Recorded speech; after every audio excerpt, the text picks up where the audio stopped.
Friends, ఈవేళ బూజులు దులుపుకునే కర్ర గురించి నేను కొత్తగా కనిపెట్టాను. అంటే అలా కొత్త కొత్తవి ఆలోచిస్తూ ఉంటాను, ఎంత ఈజీగా చేసుకోవడానికి ఏది బాగుంటుందా అని. అలాగా నేను కనిపెట్టుకున్నప్పుడే ఓ ఏడాది నుంచి ఇలాగే చేస్తున్నాను. అది కొంచెం ఈజీగా ఉంటుంది. మీరు కూడా మీకు నచ్చితే చూడండి, లేకపోతే వదిలేయండి. ఏంటంటే మేము ఇల్లు కట్టుకున్నప్పుడు ఆ పీవీసీ పైపులు ఏవో అంటారు కదా, ఆ గొట్టాలు లాంటి వాటర్ కోసం బాత్రూముల్లోనూ అక్కడ వేస్తారు కదా, ఆ పైపు గొట్టాలు కొన్ని ఉండిపోయాయి. అది దానికి లోపల గొట్టం కదా, మధ్యలో ఖాళీ ఉంటుంది కదా, ఆ ఖాళీలో ఈను పుల్లల్ని గుచ్చి, అంటే ఒక 15-20 పుల్లలో ఎన్నో పడతాయి. మనం వాడుకునే కాసింత పొడవైన చీపురు, ఆ చీపురులో ఉన్న పుల్లల్ని ఈ గొట్టంలో ఎన్ని పడితే అన్ని టైట్గా కనుక గుచ్చేస్తే మనకి బూజుకర్ర రెడీ అవుతుంది. ఇది ఎందుకు చేశానంటే, నేను ఆ కర్ర బరువుగా ఉండి మొయ్యలేకపోతున్నా. ఆ బయట కొన్న కర్రలు ఏమవుతుందంటే, ఎత్తుగాను పైన సీలింగ్ని అది దులుపుదాం, లేకపోతే బయట వైపు చుట్టూరా కనుక దులుపుదాం అంటే అవి చాలా ఎత్తుగా ఉంటాయి కదా. అంత ఎత్తుగా ఉన్నది కర్ర, అంత ఎత్తు అలా తల పైకి పెట్టి అంతసేపు మొయ్యాలంటే చేతులు లాగుతున్నాయి, మెడని కూడా నొప్పి వస్తుంది. అంతంతసేపు అలా పైకి చూస్తూ దులపాలంటే. అందుకని సరే ఏం చేద్దాం, దీనికి ఏదన్నా వేరే మార్గం ఏదన్నా ఉందా అని చూస్తే నాకు ఈ పీవీసీ పైపు గుర్తొచ్చింది.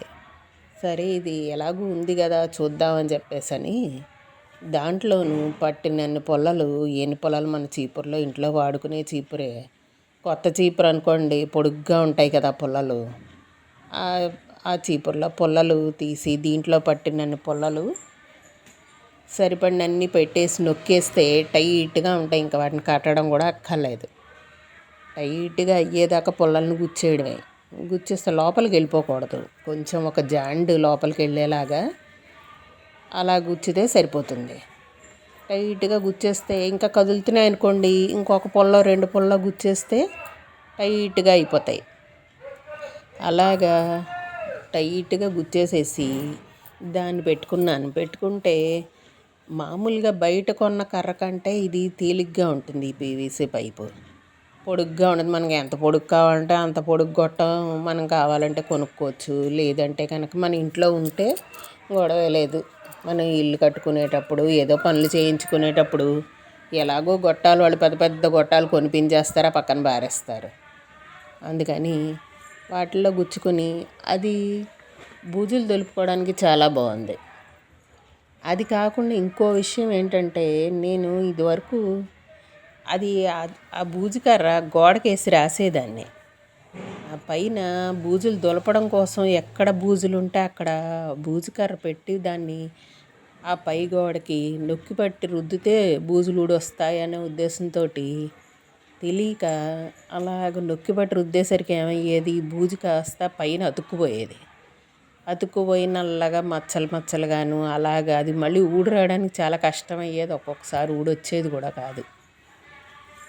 ఈ మధ్య ఏం చేశానంటేను, బూజు అనేది అంత పెద్ద కష్టమైన పదార్థం కాదు కదా, అవి పైన ఉంటాయి కాబట్టి మనకి ప్రాబ్లం తప్పితే అదేమీ అంత కష్టపడే పదార్థం కాదు. అది చాలా సున్నితమైన పదార్థం కదా. అందుకని దాన్ని ఏం చేస్తున్నా అంటే, నేను బూజు కర్ర పెట్టి దాన్ని ఓ చోట దాన్ని పట్టించి ఆ బూజుని దాన్ని చుట్టూరా రౌండ్గా తిప్పామనుకోండి, రౌండ్గా తిప్పితే ఏమవుతుందంటే ఆ బూజు అంతా దీనికి చీపురికి చుట్టినట్టుగాను కట్టేసినట్టుగా దీనికి చుట్టూరా వచ్చేసి అంతే మొత్తం బూజు అంతా ఊడొచ్చేస్తుంది. పెద్ద బూజు ఉంటే దానికి ఓ చోట పట్టుకుని కింద నుంచి ఈ కర్రని గిరగిరా తిప్పడమే, ఉన్న చోటే రౌండ్గా తిప్పడం అన్నమాట. మన చేతిలోను తిప్పేశారు కదా, అంతా చుట్టుకుని దారపు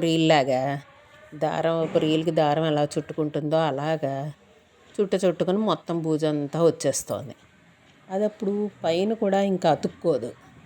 సున్నితంగా మనం కూడా అంత బరబరా రాసి అంత కష్టపడక్కర్లేదు, ఈజీగా ఆ బూజులు వచ్చేస్తున్నాయి. ఇప్పుడు సంక్రాంతి వస్తోంది కదా, అందుకని బూజులు దులపడం ప్రారంభించాను నేను. అందుకని ఈ విషయం చెప్తే అందరికీ కూడా చెప్తే ఎవరికన్నా బాగుంది అంటే వాడుకుంటారు కదా, అందుకని చెప్పి చెప్దాము అనిపించింది. నాకైతే ఇది చాలా ఈజీగా ఉంటుంది ఈ పద్ధతి అనిపించింది. నేను ఇదే చేస్తున్నాను ఇంచుమించు ఒక ఏడాది నుంచో, ఇంకా ఆ ముందు నుంచో కూడా ఇలాగే చేసుకుంటున్నాను. ఎందుకంటే కర్ర బరువు మొయ్యలేకపోతున్నా. ఇది దులుపుకోవడం కూడా ఈజీ అయిపోతుంది. ఇలాగా జాగ్రత్తగా బూజుని పట్టించి చుట్టితే అంతే వచ్చేస్తుంది. బూజు ఎంత పెద్ద బూజు అయినా సెకండ్లో వచ్చేస్తుంది. బూజులు దులుపుకోవడం కూడా ఈజీ అయిపోయింది అలాగా. సరే, మన ఫ్రెండ్స్ అందరికీ కూడా ఈ విషయం చెప్దాము అనిపించింది. నాకు బాగుంది అనిపించింది. మీకు కూడా బాగుంది అనిపిస్తే కనుక మీ ఇంట్లో పీవీసీ పైపులు ఏమైనా పక్కన పడేసినవి అవి ఉంటే ఇలా ట్రై చేసి చూడండి, బాగుంటుంది అనుకుంటున్నాను నేను. సరే, ఉంటాను. బాయ్.